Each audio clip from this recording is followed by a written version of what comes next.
Hey les bambins, j'espère que vous allez bien, en tout cas moi ça va nickel. On se retrouve aujourd'hui pour une nouvelle vidéo sur les 21 et 22 décembre. Alors on a un petit peu tous les championnats, on a un peu tous les types de compétitions. On va regarder un peu ça ensemble. Par contre avant tout ça, un petit commentaire, un petit pouce et n'hésitez pas à vous abonner. On arrive bientôt aux 1500. Allez c'est parti. Les 8 matchs que je vous propose sont Burnley, Wolverhampton, Chelsea contre West Ham pour le championnat d'Angleterre, Arsenal contre Manchester City en quart de finale de la Cup d'Angleterre.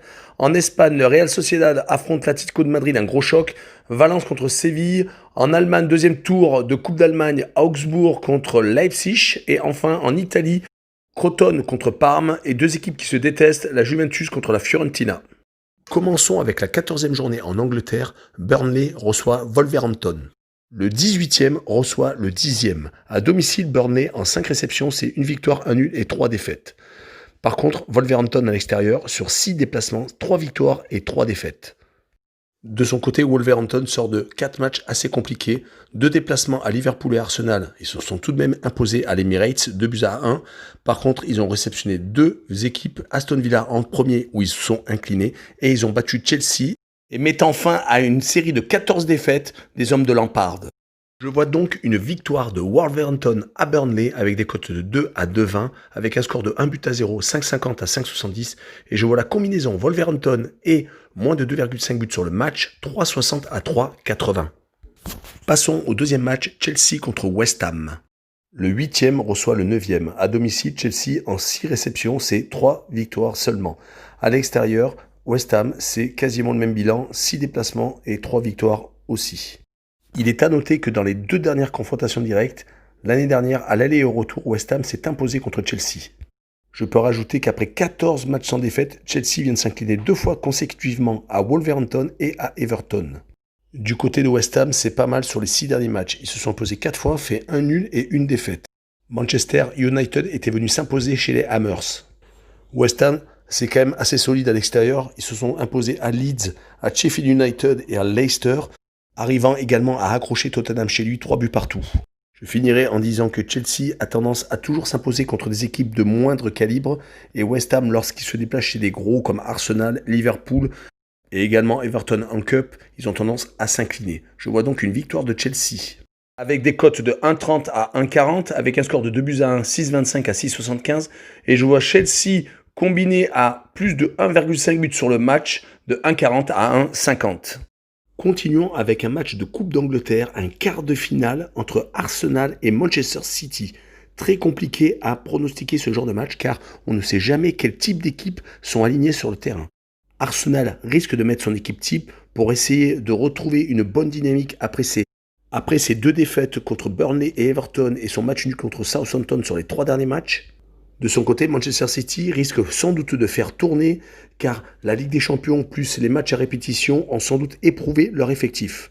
Il est tout de même à noter que la saison dernière, Arsenal avait éliminé Manchester City au stade des demi-finales de la Cup.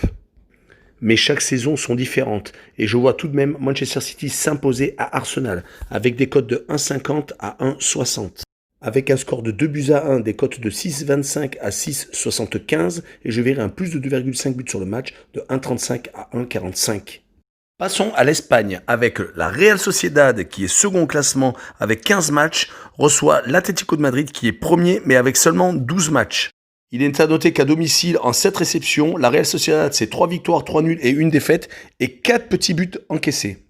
Pour l'Atlético de Madrid, en 5 déplacements, 3 victoires, 1 nul, 1 défaite, et également très peu de buts encaissés, 3 actuellement. Passons aux formes actuelles des 2 formations.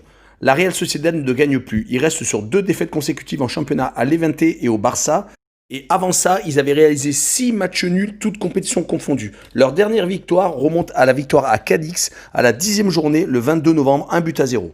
L'Atlético de Madrid, de son côté, c'est depuis le début de la saison 2 petites défaites, une contre le Real en championnat il y a très peu de temps et une contre le Bayern de Munich en Ligue des Champions. Sinon, c'est vraiment que des victoires et très peu de matchs nuls. La seule fausse note est le dernier déplacement où ils se sont inclinés au Real de Madrid. Mais je vois l'Atlético s'imposer cette fois-ci avec des cotes de 2,20 à 2,30 sur un score de 1-0 de 5,75 à 6,25. Et je vois également le combiné Atlético de Madrid et moins de 3,5 buts sur le match, 2,60 à 2,70. Continuons avec Valence contre le FC Séville. Valence 12e reçoit Séville 6e. À domicile, les Valencians, c'est 7 réceptions, 2 victoires, 3 nuls et 2 défaites. Assez équilibré. Séville à l'extérieur, c'est 3 victoires en 6 déplacements avec 5 buts encaissés en 6 matchs.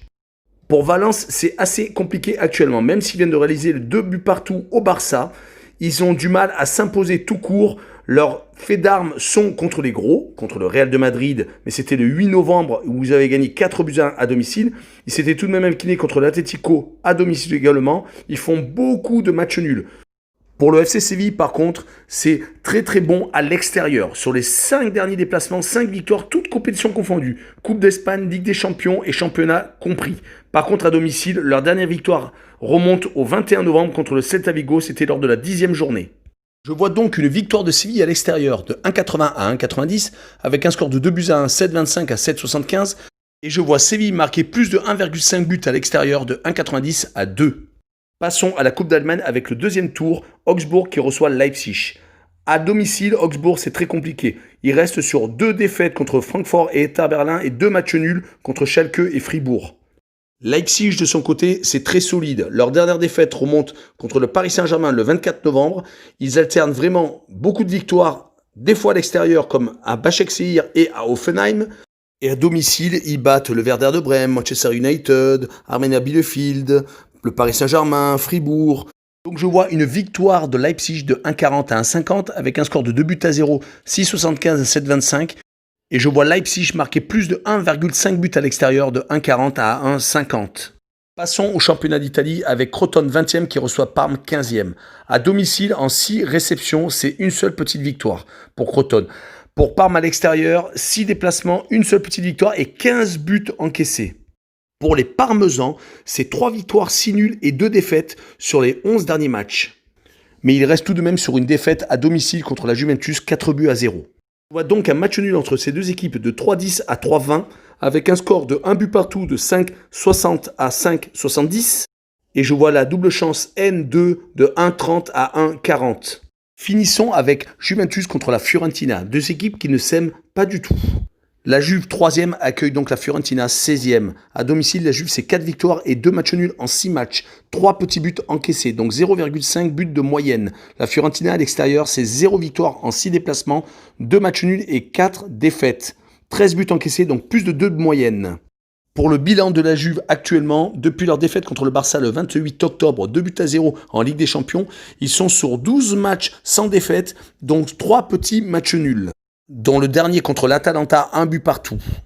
La Fiorentina de son côté ne gagne plus depuis un match de Coupe d'Italie contre l'Udinese le 25 novembre. Sinon, ils enchaînent les défaites contre l'Atalanta par exemple et au Milan AC. Et à domicile, ils ont tendance à faire match nul contre les AS Vérone, Sassuolo et le Genoa. Je vois donc une victoire de la Juve de 1,20 à 1,30 avec un score de 2 buts à 0, des cotes de 6,25 à 6,75. Et je vois un combiné victoire de la Juve et moins de 3,5 buts sur le match, des cotes de 1,80 à 2. Voilà, on en a fini avec cette vidéo des matchs des 21 et 22 décembre. On se retrouve très bientôt pour la suite de la semaine où énormément de matchs nous attendent. Ciao les bambins!